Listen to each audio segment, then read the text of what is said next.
This is the last part of a book called Cosmic Journeys by Rosalind McKnight.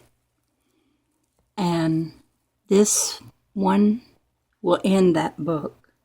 I don't know how, but I only went to chapter 21 and I left out chapter 22.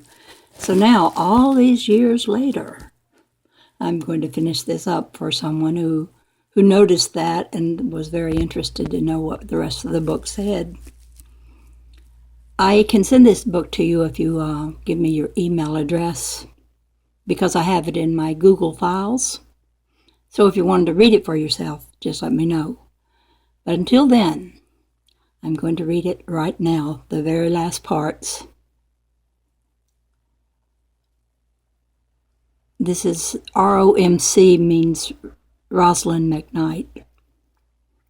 They are getting me prepared for another special type of experience and are going to be putting me through a cleansing and energizing process.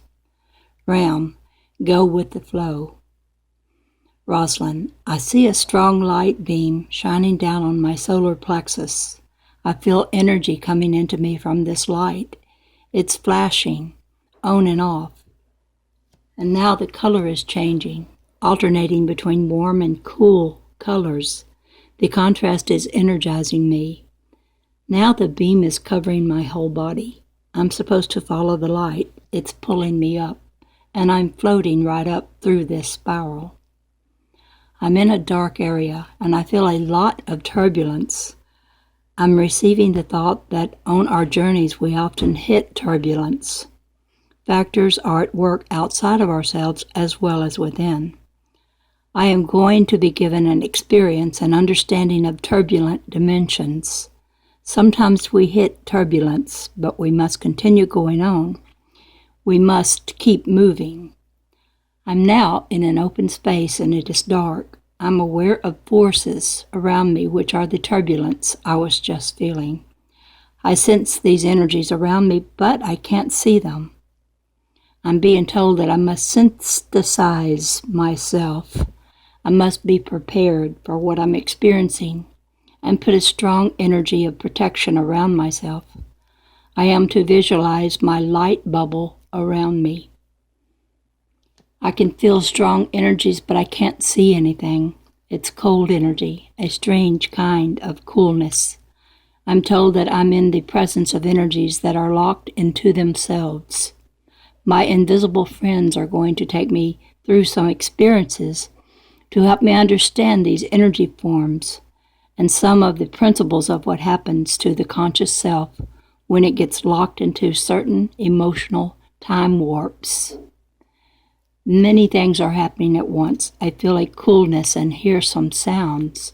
I hear moans and cool voice tones. The cold is due to the energy being cut off from light and heat. These are soul forms that have shut themselves off from everything else. Now I'm being taken into further understanding of what is going on. As I look at consciousness, I see it as energy. These energy forms remain the same after they drop the physical body. If a soul is locked into a strong emotion, it stays in the time zone it was in when the body was dropped. In earth terms, it would be called a ghost, but it is a soul that is locked into levels of its own consciousness and doesn't know how to get out. Another energy thought of as a ghost on the earth level is certain strong emotional energies that are locked into a time zone in the earth plane and keep playing the same emotions over and over. Usually, great emotional traumas will create these energy configurations, which are so strong that they build up a pattern of their own existence in the time realm. Other aspects of this energy self are usually in a frozen state in a different dimension. When the soul changes dimensions, it echoes usually dissolve back into its original energy patterns. Its echoes usually dissolve back into its original energy patterns. They are taking me into a house. I can see a soul that has left the body. It is an older man. Though the body has died, the soul is exactly the same. This is a mansion. The floors are highly polished and very clean. The soul is walking around the mansion and has no intention of leaving. Much money is involved here. The soul has put so much of it, this particular home, put so much into this particular home that he doesn't want to release it. He has dropped his physical body, but his mind and emotions keep his etheric substance body in this earth-time location. There is such a coldness even while in the physical body. He was already cut off from everything, including himself. He was locked into his own selfishness and will remain there until he seeks help and change, or until a higher level of energy can penetrate his cold and foreboding shell of existence. This soul has an aura of fear about it, a fear of death. But the paradox is that this man was dead long before he dropped his physical body. His stagnant existence was death in itself, and he continues to live in stagnant non-growth. Souls that are locked into their own energies are dead because they are not growing. Growth comes only with an interchange of energy. When you take in energies and hold them, not allowing them to flow through you, a stagnant existence sets in. This is why the selfish soul, who only takes in and doesn't release, is in a death existence. This is why I sense coldness here. It's a soul frozen into itself.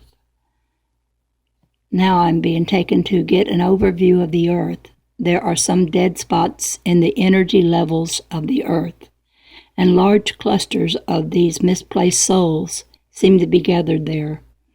These souls seem to be gathered where there are imbalances in the earth's aura, the 6 spots. It is again that like attracts like principle. 6 souls are drawn to the 6 spots. Many of these souls are attracted to each other because of a similar consciousness.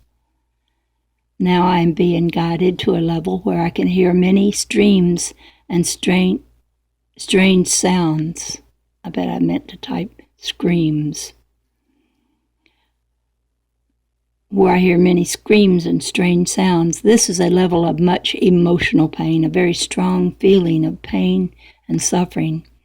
This is a suicide level of souls who were in such pain that they thought that getting rid of their bodies would relieve the pain, but the pain is now much stronger than when they were in the physical body, because the pain was to the etheric emotional body. The physical helped to ground the pain. Without it, the pain is more intense. There are many levels of consciousness where souls can be when they have taken their lives. It depends on the consciousness of the soul at the point of death. I can sense intense pain here. It is a very uncomfortable feeling. I feel a great sense of compassion because I was in this state once myself and came close to taking my own life. I feel sure this is where I would be if I had succeeded in taking my life. The lesson there is that the soul, the self, is exactly the same upon dropping the body as it was prior to doing so. These souls will have to remain in this existence and work through the pain and suffering until they realize they don't have to hold on to it any longer. They have locked themselves into this level and they must let themselves out. There are many angels around to help them if they are willing to accept help. There are many higher souls working with these suicides, trying to penetrate their dark and painful auras. Often the soul cannot see the light for its own darkness. It's as if they have turned off the light of their own consciousness. It appears dark because they seem to have shut off the light, but the light is always there. I can see it. It is around them. They can't see the light because they have shut themselves off from that aspect of their own existence. They will stay in this state until they desire to change. Also, prayers sent from the earth level for these souls can be of great help. no one is alone, and there is no real aloneness in the universe. The feeling of aloneness comes from our cutting ourselves off from the reality of our light being, our higher selves. Help is there instantly when a soul desires it. Ask and you shall receive. Souls alive in their own being go to the highest level of their energies when they drop their bodies. Souls also go through cycles of growth both within the body and without. When someone dies on the earth level, he or she goes into a new cycle of growth in another dimension. Some souls cycle back into the earth for more intense growth. Some souls cycle into other galaxies or dimensions. Souls are attracted to the areas where they can receive the greatest levels of growth. The earth level is a very intense level of growth. In the time-space zone of the earth, friction sets up faster growth levels within souls. Lessons are often learned rapidly. What I was experiencing in this cold level is like a winter rhythm of a soul that is in a type of hibernation. These souls will come eventually into the spring, summer, and fall of their existence. They go through rhythms of growth in the various dimensions. Souls locked into the frozen state of existence can come into a thawing, and thus a springtime renewal with the desire to change and grow. A soul never dies. There is always hope. There is not a God that punishes for eternity. There is only souls that allow themselves to be punished by themselves until they come to the realization that they don't have to remain in that existence. Souls are always growing toward the highest level of their own being, which is the highest form of life energies. This energy is the highest form of love. Ram, you mentioned earlier that everyone has an earth council that helps them decide about coming back into the earth level. Are any of these so-called lost souls sent back into earth bodies? Rosalind, when souls are not in a position to make decisions with their earth council, and if the earth experience would be good for their growth, they can be sent back into an earth body on a special beam of light.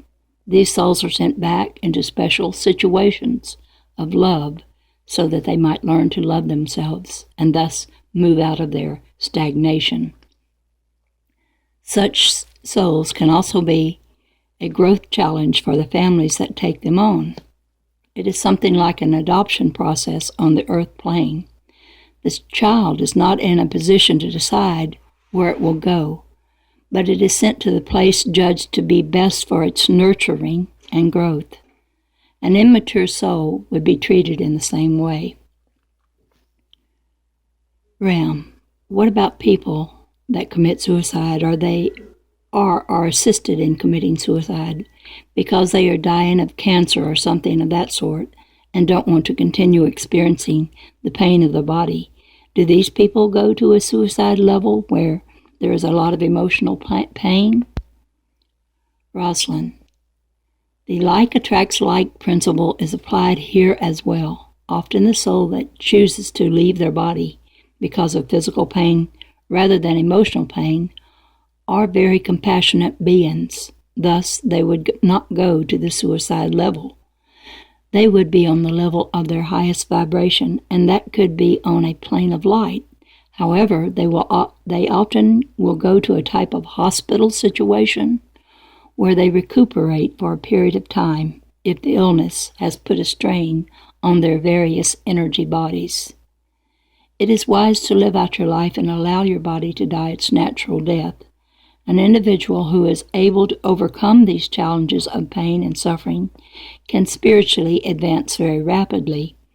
Often those souls who take their lives because of physical pain are assigned to the suicide level where they will work with the souls that are in great emotional pain. They go there because they are compassionate and have an understanding of the souls that took their lives prematurely. When a soul takes its physical life prematurely, it often remains at this suicide level until its earth time would have expired. Time is still a part of this level because it is so deeply embedded in the earth-time energies. Remember, we said that the body is an entity in and of itself. To destroy your life form before it has had a chance to drop off naturally can often set you back in your growth process. Frequently, a soul comes back into a very similar situation until it has learned the lesson for which it came before.